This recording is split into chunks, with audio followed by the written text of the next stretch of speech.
ನನ್ನ ಮತದಾರರಿಗೆ ಈ ಭಾಗದ ಜನರಿಗೆ ಆಮೇಲೆ ಅಧಿಕಾರಿಗಳು ಬಹಳ ಚೆನ್ನಾಗಿ ಚುನಾವಣೆಯನ್ನು ನಡೆಸಿಕೊಂಡು ಅವರಿಗೆ ಎಲ್ಲರಿಗೂ ಈ ಸಂದರ್ಭದಲ್ಲಿ ನಾನು ಅಭಿನಂದನೆ ಹೇಳ್ತಕ್ಕಂಥ ಕೆಲಸ ಮಾಡ್ತೇನೆ. ಅದೆಲ್ಲಕ್ಕಿಂತಲೂ ಹೆಚ್ಚು ನನ್ನ ಪಕ್ಷದ ಕಾರ್ಯಕರ್ತರು ಅವರು ನನ್ನ ಸಲುವಾಗಿ ಚಪ್ಪಲಿ ಹಾಕ್ಕೊಂಡು ಅಲ್ಲಿಗೆ ನಾವು ಗೆಲ್ಚಾರ ಅವ್ರು ಎಷ್ಟು ಸೇವೆ ಮಾಡೋದು ಕಡಿಮೆ ಅಂತ ಗ್ಯಾರಂಟಿ ಯೋಜನೆಗಳು ನಮ್ಗೆ ಕೈ ಹಿಡಿತಾವೆ ಅಂತೇಳಿ ಕಾಂಗ್ರೆಸ್ ಅವರು ಭಾವಿಸಿದ್ರು.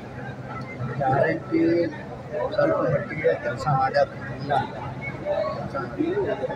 ಕೈ ಹಿಡಿದದ ಅವ್ರಿಗಿಲ್ಲ. ಅವ್ರು ಭಾಳ ಆದ್ರೆ 4 ಬೇಡ 5 ಬರ್ತಿದ್ದಾರೆ, ಅವ್ರು ಹಿಡಿದಿದ್ದಿಲ್ಲ.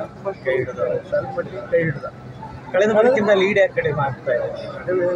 ವಿಷಯ ಹೇಳಿದಿಲ್ಲ, ಅದರ ಪರಿಣಾಮ, ಗ್ಯಾರಂಟಿ ಪರಿಣಾಮ. ಈಗ ಸತತ 4ನೇ ಬಾರಿ ಆಯ್ಕೆ ಇದ್ರಿ, ನಿಮ್ಮ ಮುಂದಿರೋ ಸವಾಲುಗಳು? ಅದು ಬಿಜಾಪುರದ 4ನೇ ಬಾರಿ ಆಯ್ತು. 4ನೇ ಬಾರಿ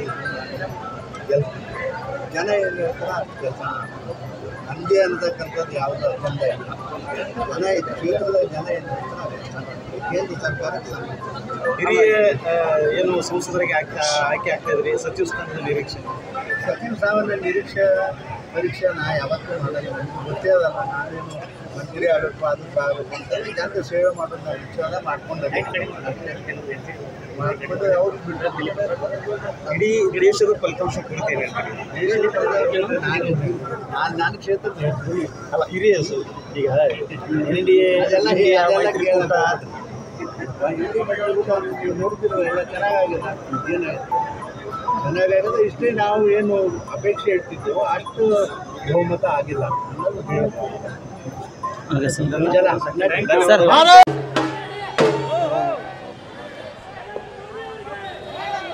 ಇವತ್ತಿನ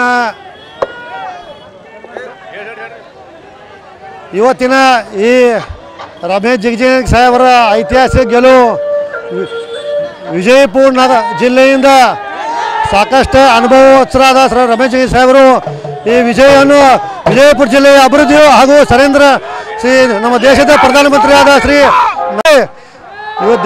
ದೇಶದಲ್ಲಿ ನಮ್ಮ ಭಾರತ ದೇಶದಲ್ಲಿ ಪ್ರಧಾನಮಂತ್ರಿಗಳು ನರೇಂದ್ರ ಮೋದಿ ಶೀಘ್ರದಲ್ಲಿ ಪದ್ಮಗ್ರಹಣ ಮಾಡಲಿದ್ದಾರೆ. ಅದೇ ರೀತಿ ಎಲ್ಲ ಕಾರ್ಯಕರ್ತರು, ಎಲ್ಲ ಪದಾಧಿಕಾರಿಗಳು, ಎಲ್ಲ ಮಹಾನಗರ ಪಾಲಿಕೆ ಸದಸ್ಯರು ಎಲ್ಲರೂ ಈ ಪಕ್ಷದ ಕಾರ್ಯದಲ್ಲಿ ಶ್ರಮವಹಿಸಿ ರಮೇಶ್ ಜಿಗಜಿಣಗಿ ಸಾಹೇಬರು ವಿಜಯಶಾಲಿ ಆಗಿದ್ದಾರೆ.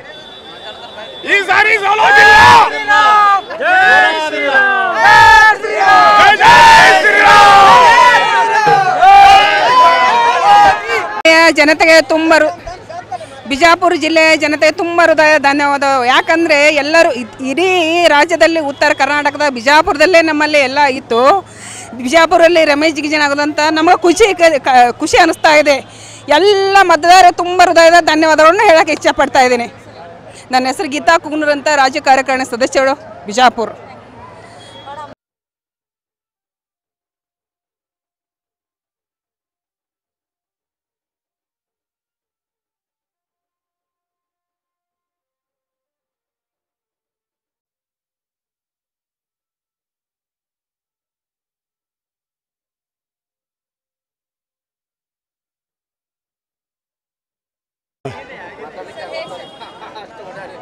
ಇವತ್ತು ನಾವು ವಿಜಯಪುರದಲ್ಲಿ ಐತಿಹಾಸಿಕ ವಿಜಯವನ್ನು ಸಾಧಿಸಿದ್ದೀವಿ. ನಮ್ಮ ಸಂಸದರಾದಂಥ ರಮೇಶ್ ಜಿಗಜಿಣಗಿ ಅವರ ಕಾರ್ಯ, ನರೇಂದ್ರ ಮೋದಿ ಅವರ ಕೇಂದ್ರ ಸರ್ಕಾರದ ಕಾರ್ಯ ನೋಡಿ ವಿಜಯಪುರ ಜಿಲ್ಲೆಯ ಜನ ಮತ್ತೆ ಅಭಿವೃದ್ಧಿಗೆ ಮತ ಹಾಕಿದ್ದಾರೆ. ಬಹಳ ದೊಡ್ಡ ಅಂತರದಲ್ಲಿ ನಮಗೆ ಗೆಲ್ಲಿಸಿದ್ದಾರೆ. ಹಾಗಾಗಿ ಸಮಸ್ತ ವಿಜಯಪುರ ಜಿಲ್ಲೆಯ ಜನಕ್ಕೆ ಮತದಾರರಿಗೆ ನಾವು ಭಾರತೀಯ ಜನತಾ ಪಾರ್ಟಿ ಕೃತಜ್ಞತೆ ಹೇಳ್ತೀವಿ ಮೊದಲನೇದಾಗಿ. ಮತ್ತು ನರೇಂದ್ರ ಮೋದಿಜಿಯವರು ತಮ್ಮ 3ನೇ ಅವಧಿಯನ್ನು ಯಶಸ್ವಿಯಾಗಿ ಆರಂಭಿಸಿದ್ದಾರೆ. ಆ ಒಂದು ಸಂತೋಷ ಇಡೀ ರಾಷ್ಟ್ರದ ರಕ್ಷಣೆ ವಿಚಾರದಲ್ಲಿ ದೊಡ್ಡ ಮೈಲಿಗಲ್ಲನ್ನು ನಮ್ಮ ಭಾರತದ ಪ್ರಜೆಗಳು ತೊಗೊಂಡಿದ್ದಾರೆ ಅಂತ ಹೇಳಕ್ಕೆ ಇಷ್ಟಪಡ್ತೀನಿ. ಅಂಥದ್ರಲ್ಲಿ ನಾವು ಅಂದ್ಕೊಂಡಿಗಿಂತ ಸ್ವಲ್ಪ ಕಡಿಮೆ ಆಗಿರ್ಬೋದು, ಆದರೂ ವಿಜಯ ಅಂತೂ ನಾವು ಸಾಧಿಸಿದ್ದೀವಿ.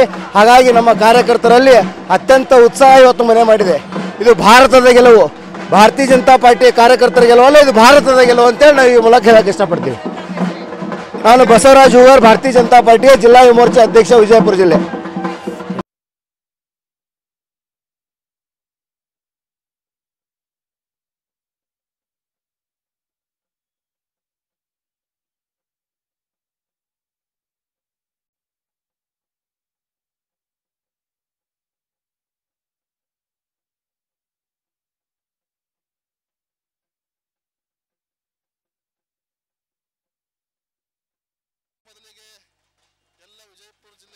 ಪ್ರಭುಗಳಿಗೆ ನಾನು ಧನ್ಯವಾದ ತಿಳಿಸುತ್ತೇನೆ.